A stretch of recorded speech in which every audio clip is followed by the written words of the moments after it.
يا هلا والله فيكم. عمركم سألتوا نفسكم كيف هالشاشة اللي قدامكم أو لمبات الليد الصغيرة هذه تشتغل؟ ترى السالفة كلها سر صغير، سر يصير على مستوى الذرة نفسها. اليوم بأخذكم معاي في رحلة لعالم أشباه الموصلات، وبنشوف سوا كيف نتحكم بأصغر الأشياء عشان نسوي شيء عظيم مثل الضوء. وهذه خطتنا لليوم. بنبدأ بالأساس بالإلكترونات، وبعدها بنشوف أنواع المواد وكيف نقدر نطورها. من هناك بنوصل لقلب التكنولوجيا اللي هو وصلة PN، وآخر شيء بنشوف كيف كل هذا يصنع لنا الضوء. يلا بينا. طيب خلونا نبدأ. كل قصفة الإلكترونيات هذه أساسها بطل واحد صغير مرة، اللي هو الإلكترون، وبالتحديد نوع معين منه. طيب إيش هو إلكترون التكافؤ؟ شوفوا، تخيلوا الذرة كأنها كوكب والنواة في المركز.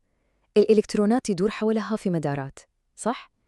إلكترون التكافؤ هذا هو الإلكترون اللي في أبعد مدار، وبما إنه بعيد ارتباطه بالنواة ضعيف، فسهل عليه يفلت ويتحرك بحرية، وهذه الحركة هي بالضبط اللي نسميها كهرباء. لكن حركة الإلكترونات هذه مو عشوائية أبداً، يعني الإلكترون ما يقدر يكون في أي مكان وبس. كل إلكترون له منطقة طاقة معينة لازم يكون فيها. فكروا فيها كأنها أدوار في عمارة، يا أنت في الدور الأول أو الثاني أو الثالث، بس مستحيل تكون معلق بين دورين. نفس الشيء بالضبط. وفي عمارة الطاقة هذه في دورين يهمونا مرة. الدور اللي تحت نسميه نطاق التكافؤ، هذا هو البيت الأساسي للإلكترونات، المكان اللي هي مرتاحة فيه. وفوق في دور ثاني خلونا نسميه دور الحرية، وهو نطاق التوصيل. لو قدر الإلكترون يطلع لهذا الدور خلاص يصير حر ويقدر يتحرك ويوصل كهرباء. طيب السؤال هو كيف الإلكترون يقفز من بيته لدور الحرية؟ لازم يتجاوز مسافة بينهم. هذه المسافة نسميها فجوة الطاقة. كل ما كانت هذه الفجوة أصغر كل ما كان أسهل على الإلكترون يقفز، وكل ما كانت أكبر صارت القفزة أصعب. وحجم هذه الفجوة هو اللي يحدد كل شيء، هو اللي يحدد نوع المادة. وبناء على حجم فجوة الطاقة هذه نقدر نقسم المواد لثلاثة أنواع أساسية، كل نوع له قصة مختلفة تماماً مع الكهرباء. شوفوا الجدول هذا كيف يوضح الفرق. أول شيء عندنا العوازل زي البلاستيك، فجوة الطاقة فيها كبيرة مرة، يعني مستحيل الإلكترون يقدر يقفزها، عشان كذا هي ما توصل كهرباء. في الجهة الثانية تماماً عندنا الموصلات مثل النحاس اللي في الأسلاك، هذه ما فيها فجوة أصلاً، النطاقين لازقين في بعض، فالإلكترونات تتحرك بسهولة. وبعدين تيجي المادة البطلة حقتنا في النص، أشباه الموصلات. فجوتها لا هي كبيرة مرة ولا هي معدومة، فجوتها يا دوبك، وهذا هو سرها. يعني باختصار شبه الموصل هو المادة اللي لا هي موصلة 100% ولا هي عازلة 100%، هي جاية في النص، وهذا هو اللي يخليها رهيبة، لأنها تعطينا القدرة على التحكم، نقدر نخليها توصل ونقدر نخليها تعزل بكيفنا. طيب شبه الموصل الخام هذا كويس، بس عشان يصير مفيد صدق ونقدر نسوي منه معالجات وشرايح لازم نسوي له أبجريد أو تطوير. وهنا تجي عملية ذكية جداً. هالعملية اسمها التطعيم أو دوبينج. أحسن تشبيه لها هو الطبخ. تخيل أن الشبه الموصل النقي هو طبخة أساسية، وإحنا نضيف لها رشة بهارات خاصة. هذه الرشة اللي هي عبارة عن ذرات من مادة ثانية تغير خصائص الطبخة كلها وتخلينا نتحكم فيها زي ما نبي. والبهارات هذه نوعين. النوع الأول لما نضيفه يعطينا إلكترونات حرة زيادة، فيصير عندنا فائض شحنات سالبة، هذا نسميه النوع N من نيجاتيف. النوع الثاني من البهارات يسوي العكس، يخلق لنا فجوات أو أماكن فاضية تحتاج إلكترونات وكأنها شحنات موجبة، وهذا نسميه النوع P من positive. فصار عندنا الحين نوعين من المواد المطعمة. في النوع N الأغلبية هي الإلكترونات الحرة، وفي النوع P الأغلبية هي الفجوات. تذكروا هالنقطتين زين، لأنها هي أساس الخطوة الجاية، وهي أهم خطوة في كل الموضوع. طيب الحين صار عندنا المادة N اللي مليانة إلكترونات والمادة P اللي مليانة فجوات. إيش تتوقعون يصير لو حطيناهم جنب بعض؟ هنا تبدأ الحفلة، هنا نوصل لقلب التكنولوجيا الحديثة، وصلة ال PN. أول ما نجمع المادتين سوا الطبيعة تشتغل شغلها. الإلكترونات الكتيرة في جهة N تطالع في الفجوات الفاضية في جهة P وتقول فرصة، فتبدأ تقفز وتسد هالفجوات. نتيجة هالقفز تتكون منطقة في النص عند نقطة الالتقاء، منطقة تصير فاضية من أي شحنات حرة، لا إلكترونات ولا فجوات. هذه المنطقة نسميها منطقة الاستنزاف. وهذه المنطقة ما تكون فاضية وبس، لا، هي تخلق حاجز كهربائي مثل جدار شفاف. هذا الجدار نسميه جهد الحاجز، وشغلتها إنه يوقف أي إلكترونات جديدة تحاول تعبر، خلاص يوقف الحركة تماماً. وهنا يجي السحر كله. إحنا نقدر نتحكم بهذا الجدار. كيف؟ بالبطارية. إذا شبكنا البطارية بالطريقة الصح اللي هي الانحياز الأمامي، إحنا نضاعف في الجدار هذا ونعطي الإلكترونات دفعة قوية عشان تعبر، فيمشي التيار، يصير كأنه مفتاح شغال. أما لو عكسنا البطارية في الانحياز العكسي، إحنا فعلياً نقوي الجدار ونخليه أعرض وأصعب، فما يمر أي تيار، يصير مفتاح مطفي. شفتوا كيف؟ صار عندنا مفتاح كهربائي إلكتروني. طيب الحين عرفنا كيف نسوي مفتاح إلكتروني يفتح ويسكر. السؤال الأهم، كيف هذا الشيء ممكن يطلع لنا ضوء؟ يلا نشوف آخر وأجمل قطعة في الأحجية. أشهر وأوضح تطبيق لوصلة PN، هذه هو شيء كلنا نعرفه ونشوفه كل يوم، الديود الباعث للضوء أو LED. طريقة الشغل بسيطة وعبقرية. نتذكر الانحياز الأمامي اللي يفتح الطريق؟ لما نسويه الإلكترونات تتدفق من جهة N وتلتقي بالفجوات في جهة P. تخيلوا أن الإلكترون هذا كان في مستوى طاقة عالي والفجوة في مستوى طاقة منخفض. لما الإلكترون يقع في الفجوة ويتحد معاها لازم يتخلص من الطاقة الزايدة اللي عنده، وهذه الطاقة تطلع على شكل إيش؟ على شكل ضوء، على شكل فوتون، وبس. يعني لحظة بس، فكروا فيها. كل الإضاءة اللي حولنا، شاشات الجوالات والتلفزيونات، لمبات الشوارع، كلها أساسها هذا المكون الواحد البسيط، مجرد وصلة PN. شيء صغير جداً سوى ثورة في عالمنا. والشيء الأحلى بعد إن العملية هذه تشتغل بالاتجاهين. الليد يحول الكهرباء لضوء، بس في شيء تاني اسمه الديود الضوئي أو الفوتو دايود، وهذا يسوي العكس بالضبط، ياخذ الضوء ويحوله لكهرباء. وهذا هو المبدأ اللي تشتغل عليه الخلايا الشمسية وحساسات الكاميرا. سبحان الله. Okay, so it all boils down to this really cool question. What does a clunky light switch on your wall have in common with a super powerful microchip? Well, they both do the exact same thing. They control the flow of electricity. But how in the world can a solid piece of silicon act like a switch with absolutely no moving parts? That's the secret we're going to crack today. All right, let's dive right in. Our entire story here starts with one single, incredibly tiny particle. It's the hero of this whole journey, the electron. But, not just any electron. We need to talk about a very specific, kind of rebellious one.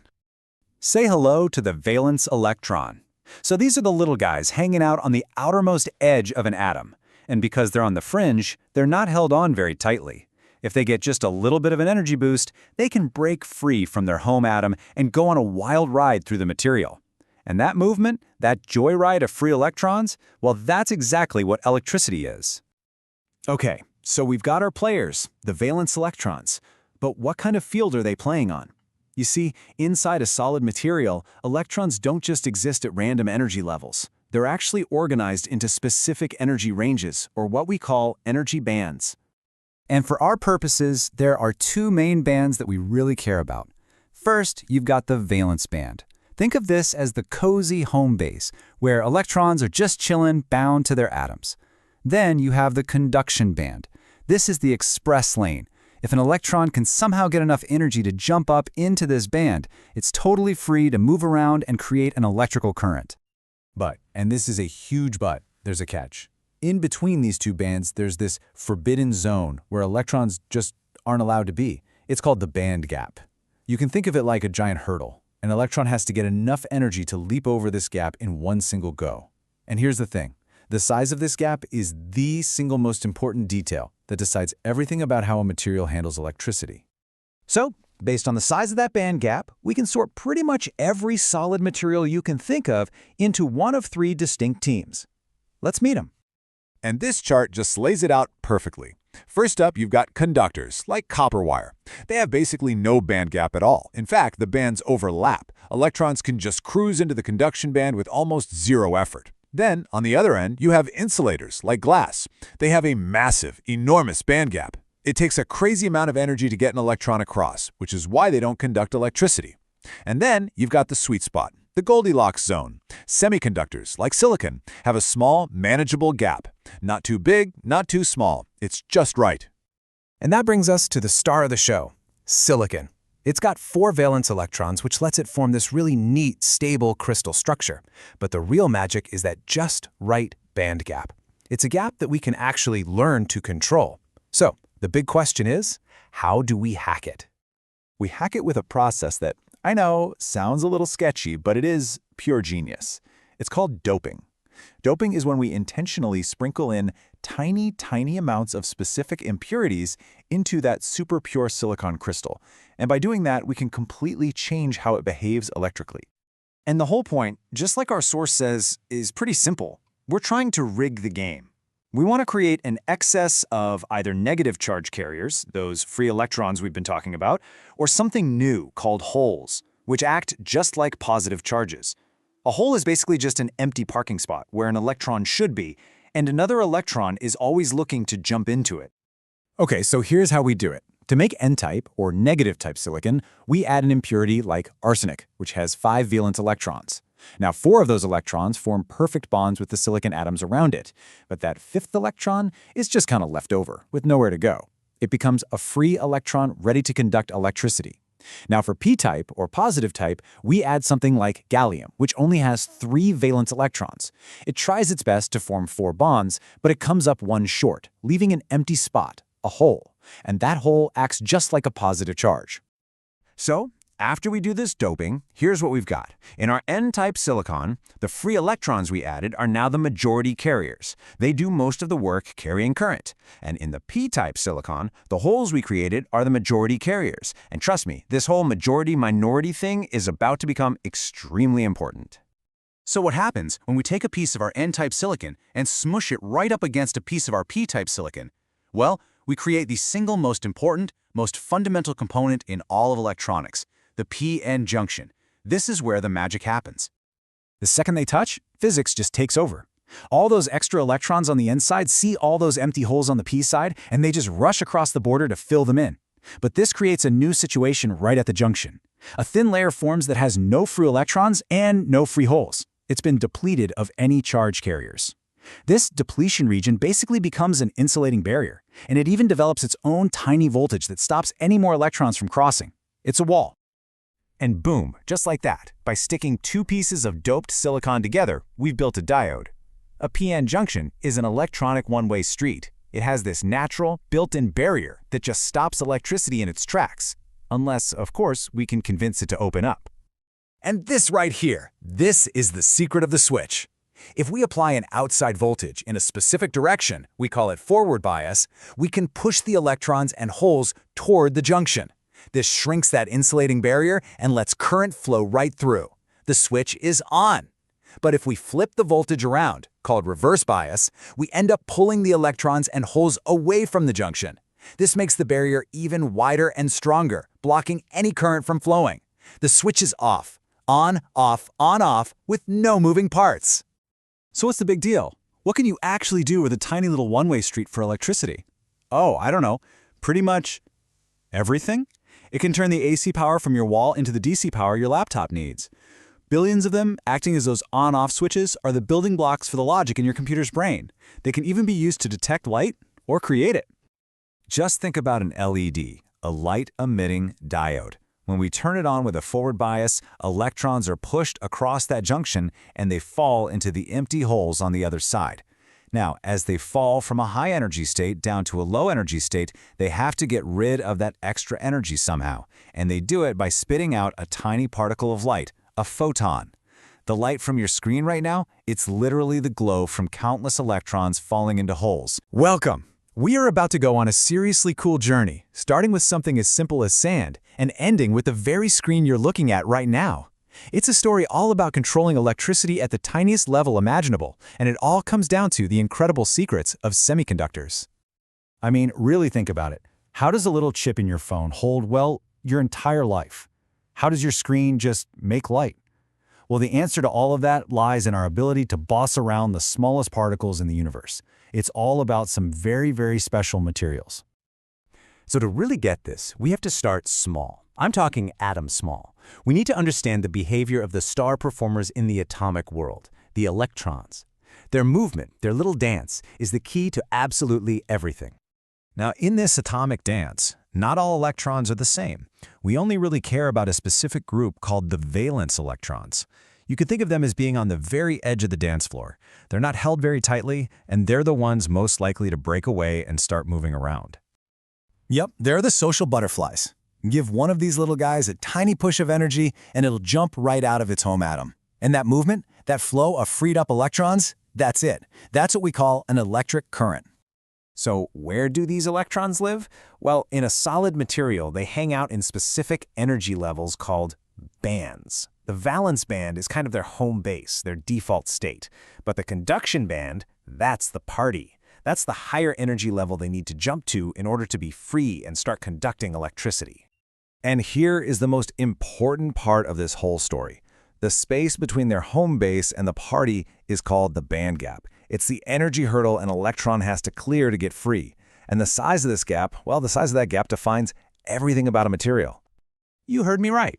The size of that little energy gap is what gives matter its electrical personality.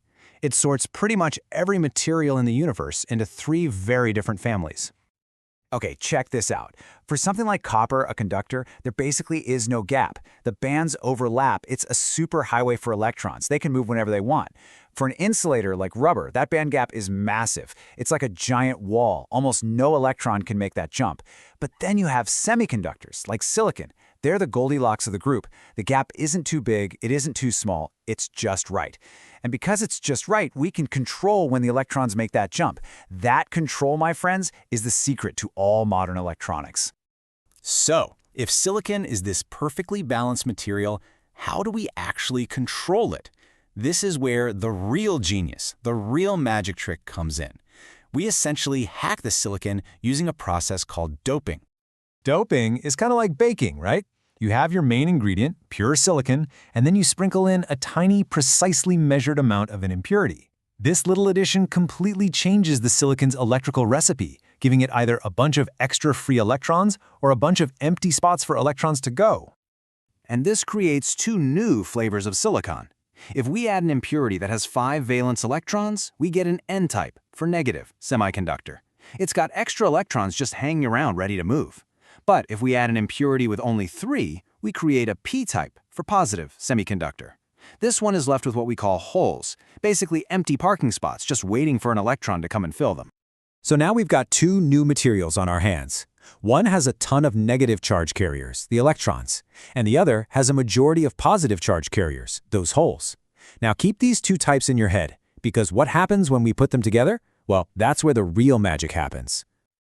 All right, let's bring our 2 custom-made materials together. The moment you join a P-type and an N-type semiconductor, you create the single most important structure in all of electronics. It's called the p-n junction.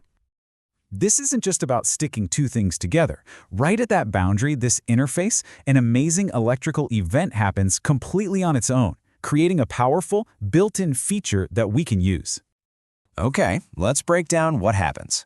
The instant the p and n sides touch, those extra electrons from the n side just spill over, naturally, to fill the empty holes on the p side.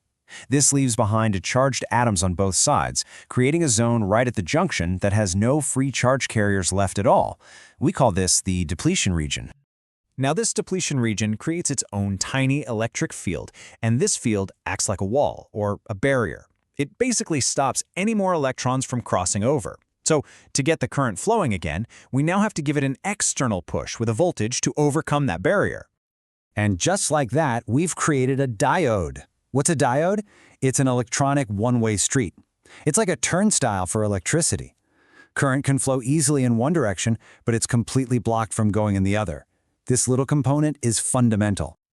So how do we operate this one-way street? It's simple. We apply a voltage, which we call biasing. If you connect the positive end of your battery to the P side and the negative end to the N side, that's called forward bias. This shrinks the barrier and poof, current flows. But if you swap the connections, that's reverse bias, it makes the barrier even wider and the current stops dead. We have an electronic switch. Now for the really cool part, the payoff. We've built this amazing little electronic gate. So let's see how this simple p-n junction can be used to create both light and power. Remember how in forward bias, those electrons jump across the barrier to fill the holes?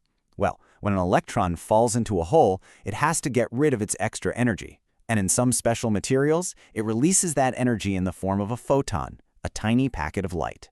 And that is exactly what an LED, a light-emitting diode, is. Every time a current flows, you get a little flash of light. So that leads to a really beautiful question, doesn't it? We just saw that putting electricity in causes an electron to fall into a hole and create light. So what do you think would happen if we use light to knock an electron out of a hole? Exactly. It works in reverse. This is called the photovoltaic effect. A solar cell is really just a giant p-n junction. A photon of sunlight comes in and bam! It hits an atom with enough energy to create a brand new free electron and a hole. The junction's built-in barrier field then immediately separates them, pushing the electron to one side and the hole to the other. That separation of charge is what creates voltage. It creates electricity from light. So there you have it. From simple silicon, carefully hacked with tiny impurities to create a one-way gate for electricity, we get the LEDs that light up our world and the solar cells that power it. This one simple idea is the foundation of every computer chip, every smartphone, every single digital device we use. It's truly incredible. And it makes you wonder, what will these tiny gates unlock for us next?